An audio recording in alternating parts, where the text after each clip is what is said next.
Picture this. You're standing at a crossroads in the middle of a vast wilderness. 5 paths stretch before you, each disappearing into the unknown. Without a map? Without a destination? Which path do you choose? Most people would pick one randomly, hoping for the best. But here's the unsettling truth. This isn't just a metaphor. This is your life, every single day. We live in an age of infinite possibilities and endless distractions. Your smartphone buzzes with notifications, your inbox overflows with urgent requests, and society bombards you with expectations of what you should want, who you should be, and how you should spend your precious time. In this chaos, most people drift like leaves in the wind, reacting to whatever force pushes them hardest at any given moment. But what if I told you that the most successful and fulfilled people throughout history shared one crucial habit? They didn't just stumble into greatness, they started with the end in mind. 2,000 years ago, the Roman philosopher Seneca observed something profound about human nature. He noticed that people who seemed constantly busy, always rushing from one task to another, were often the most miserable and unproductive. In his work, On Tranquility of Mind, he wrote that true labor must have purpose, must serve some goal.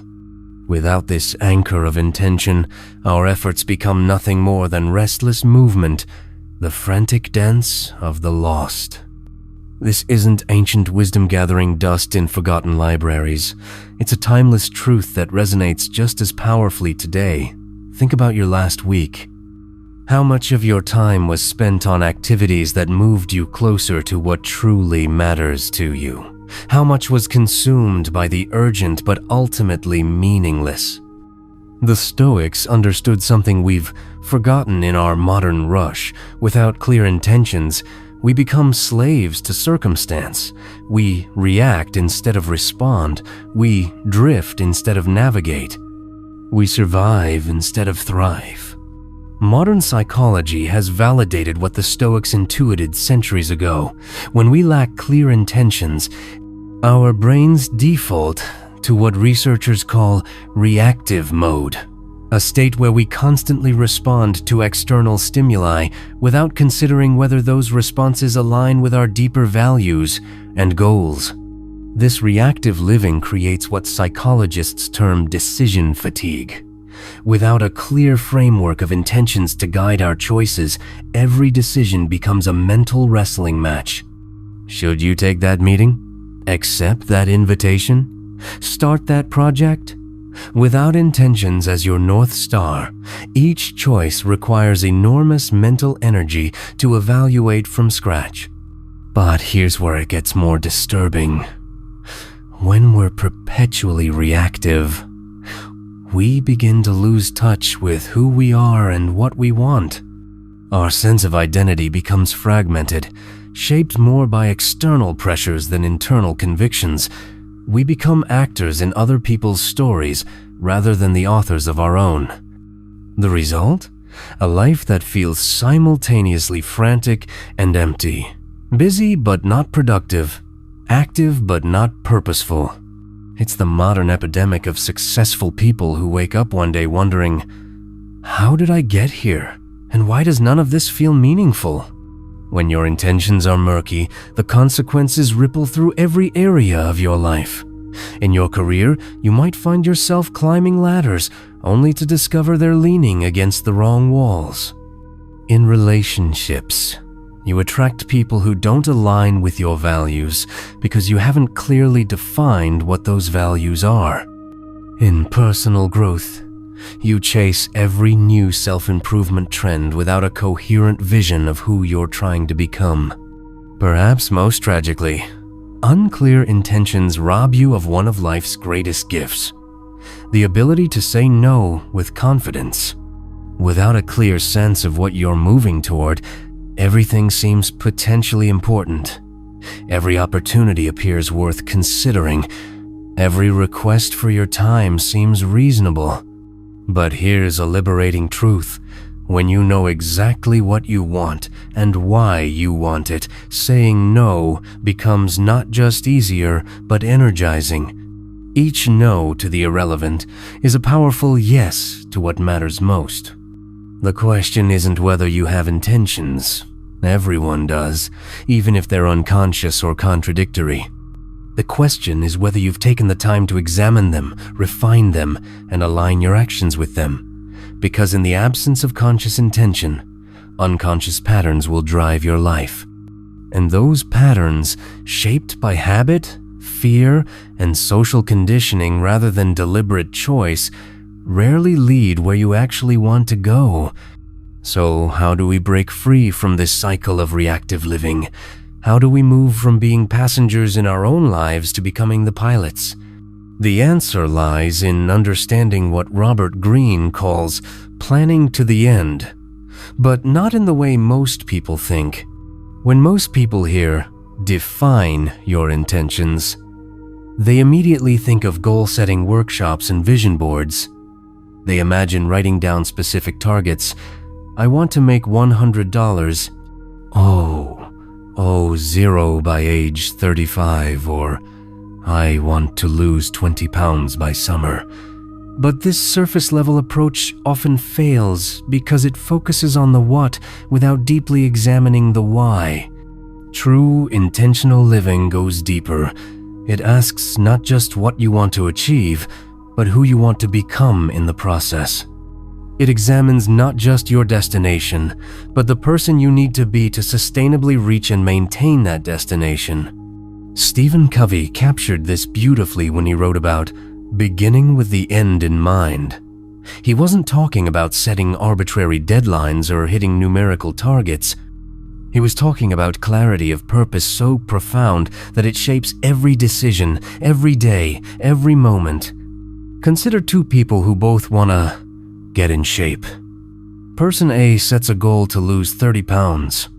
Person B defines their intention as becoming someone who honors their body and maintains vitality throughout their life. Both might start with similar actions, joining gyms, changing diets, but their long-term trajectories will be dramatically different.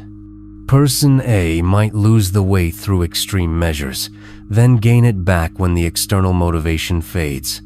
Person B, guided by a deeper intention about who they want to be, develops sustainable habits that serve them for decades.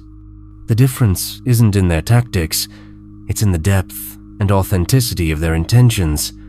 When your intentions are crystal clear, something magical happens. Your life becomes dramatically simpler. Not easier, necessarily, but simpler.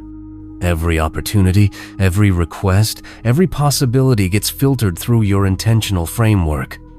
Imagine your intentions as a sophisticated sorting system for your life.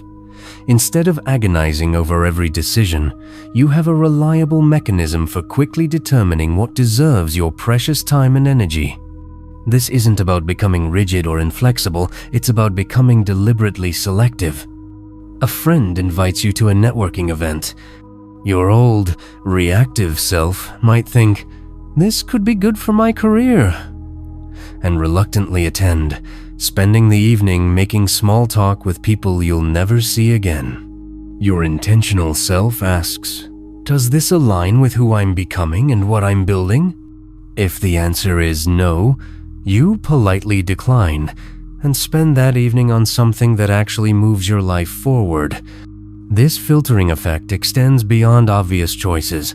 It influences how you spend your mental energy, what books you read, what conversations you engage in, and even how you structure your physical environment. When you're clear on your intentions, everything becomes either a stepping stone or a distraction. But here's where many people stumble. Defining clear intentions requires courage. It means acknowledging that you can't do everything, be everything, or please everyone. It means accepting that choosing one path necessarily means not choosing others. This is why so many people remain intentionally vague about what they want. Keeping your intentions fuzzy feels safer because it preserves the illusion of infinite possibilities. You can continue telling yourself that you're keeping your options open while never committing fully to any particular direction. But this apparent safety is actually the most dangerous trap of all. By trying to keep all doors open, you ensure that you'll never walk fully through any of them. You'll spend your life in hallways, forever approaching but never arriving. The Stoics understood this paradox. True freedom comes not from having unlimited options, but from choosing your constraints wisely. When you clearly define your intentions, you're not limiting yourself. You're liberating yourself from the paralysis of endless choice. Living intentionally isn't a one-time decision, it's a daily practice.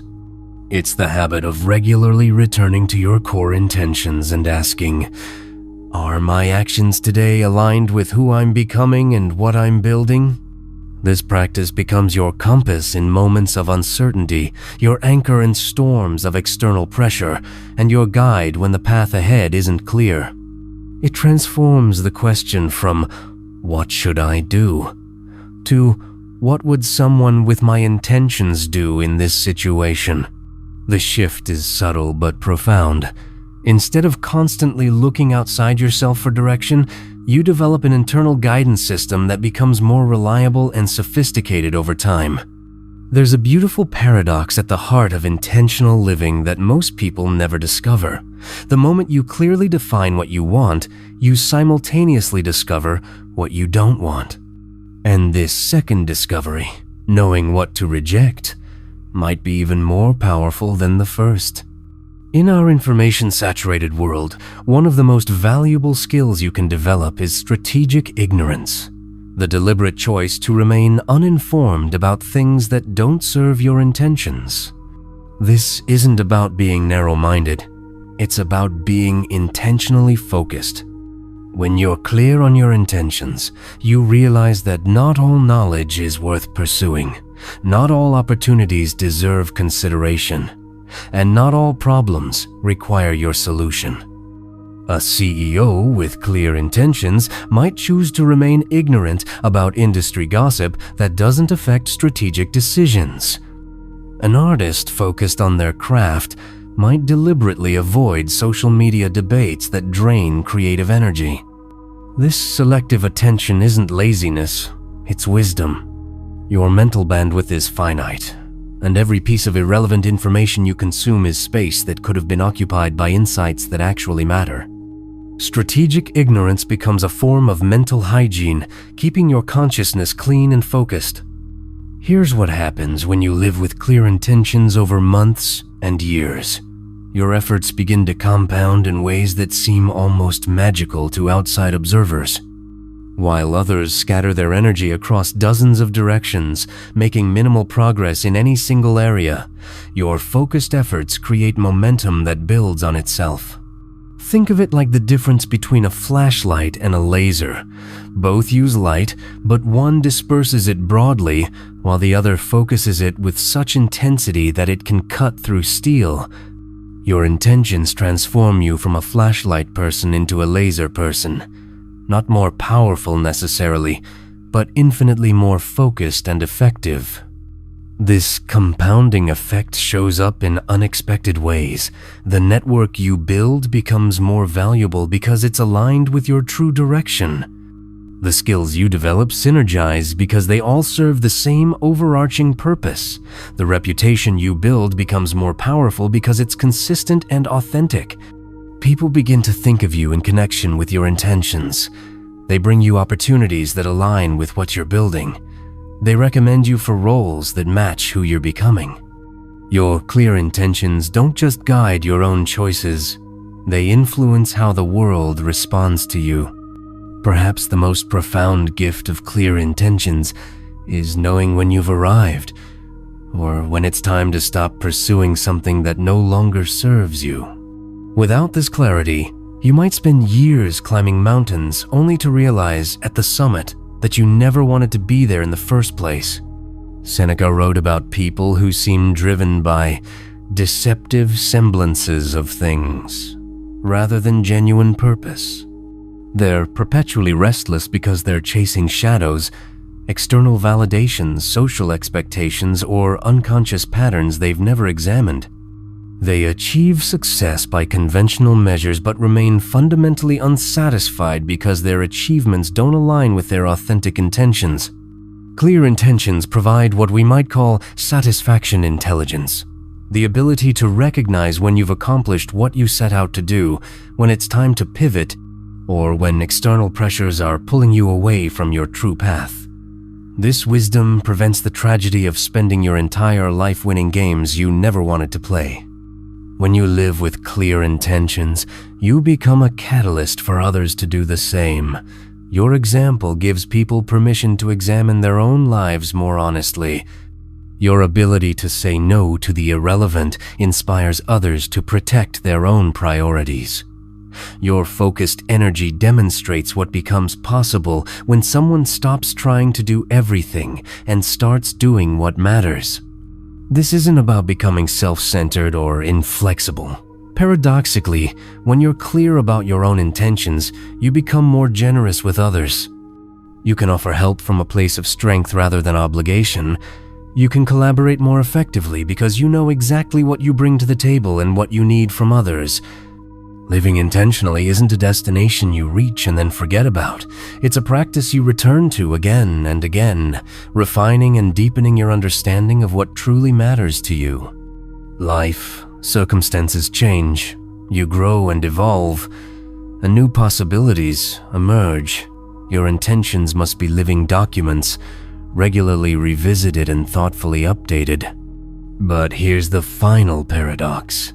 The more seriously you take the practice of defining your intentions, the more you realize that the practice itself, the commitment to living deliberately rather than accidentally, might be the most important intention of all. In a world that profits from your distraction, choosing to live intentionally is both a personal victory and a quiet revolution. It's the difference between being authored by your circumstances and authoring your own story. And that difference, multiplied across days and years and decades, creates a life that is unmistakably, authentically yours.